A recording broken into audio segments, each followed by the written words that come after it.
Hey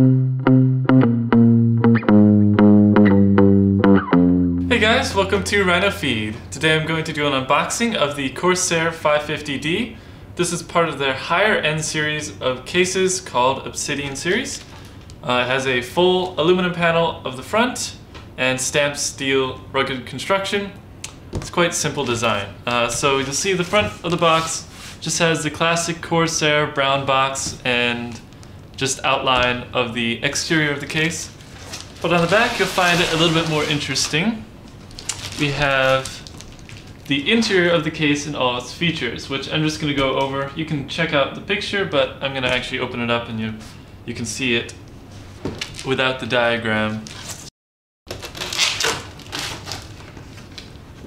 This case is actually designed for silence, so that's one of the reasons I'm picking it up, because I want a case that I can have in the background, not affecting my recordings in any way, especially if I'm doing gameplay footage and whatnot. So this is the tough part.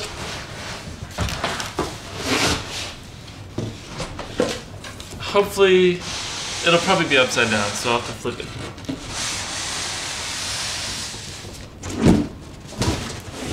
Get that out of the way. It's not a soft foam, unfortunately, but it looks like it arrived safely. It's pretty dense, but not a nice soft foam. It's actually a little bit smaller than their 650D, which has the front window, or side window. I almost went with that one, but I decided to go with this one just because it's just simple. I don't have to think about what's in the inside of the case. If I want a matching motherboard or anything like that, especially the Asus motherboards, their color scheme doesn't match in any way, so there you go.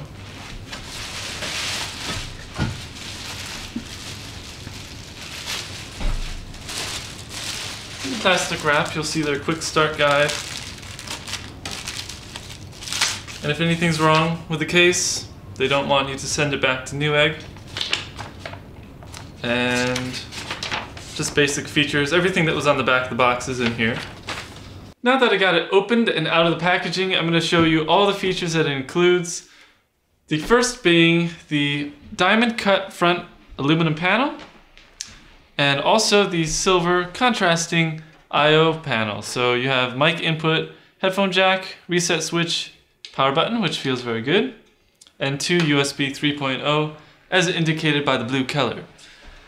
One really cool thing about this front is you can actually switch it from either side, depending where this case is in relation to your desk. Also, this includes sound dampening foam on the very front and on the back of the front panel, and your two intake fans are here with the magnetic fan filter. These are two 120mm, just default Corsair OEM fans. I'd recommend picking up a Noctua NFP12, as that provides good air pressure and silence. All of your air is going to be coming from the bottom here, and something that Corsair has done is included a redirection for the air to come out this side, so that way no air is being sucked in from the front. So if your microphone is somewhere in front of your computer, you don't have to worry about sound leakage that way. I'll set this off to the side and show you the side panel. This also gives you a few more options in terms of fans. You have more sound dampening foam here, another magnetic fan filter, and you have options for two 120mm and two 140mm fans to cool your graphics card, although I'm just going to be keeping the default configuration of this case and keeping this closed. I don't want any sound coming out from this side. And on the top here, we have the same thing. Two 120mm and two 140mm support, and dual radiator as well as a magnetic fan filter, which I don't understand why you would need unless you are using this as an intake, which would be kind of rare. But Corsair gives you that option if you'd like. And again, I'm going to be keeping this closed. As instead of the Corsair H100 liquid cooler, I'm going to be using the Noctua NHD14.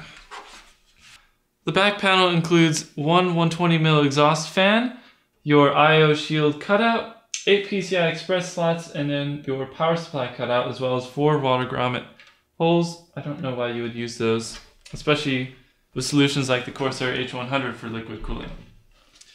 Now I'll actually open this up with one button press. Very easy, you just press that and lift this out. You have even more sound dampening foam, and inside we find all of your input headers for the front panel, including USB 3.0, your audio, and then your hard drive LED, power LED, reset switch, and power switch.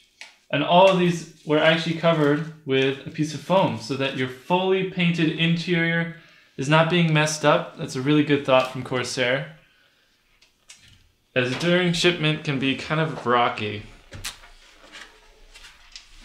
So let's get into the more interior of the case. We have 4 5¼ bays, 6 hard drive bays, and this one, these top 3 as well as these bottom 3 can both be pulled out with 3 thumb screws. You also have a 120mm fan intake for the bottom and your power supply intake right here, which you'll find another fan filter, not magnetic this time because that wouldn't make any sense, but there you go. Easy dust removal there, and then actually very tall, nice rubber feet so that no vibrations get to the floor either.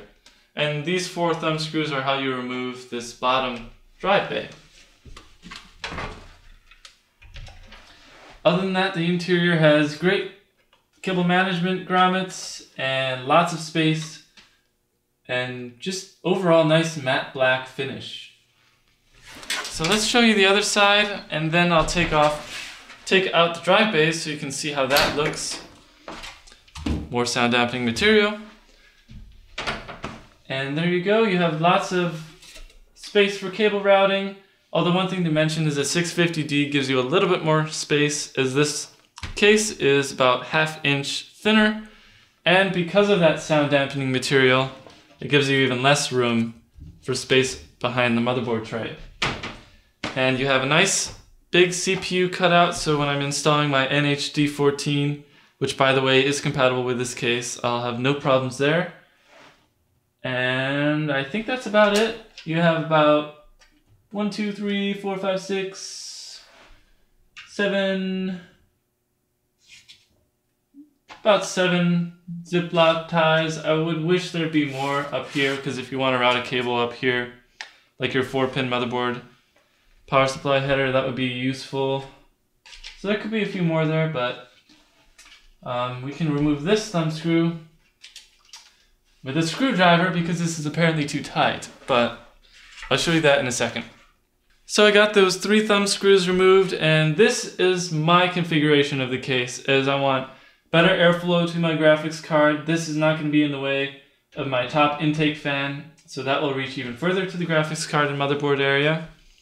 And since I'm only going to have an SSD in the top bay, which by the way, there are mounts for that, 2½ inch drives, and you also have anti-vibration mounts for your 3½ inch hard drives. Very nice too. So yeah, I'm only going to be using an SSD in the top and a hard drive below that.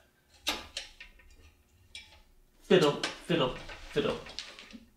This is easier than I'm making it look.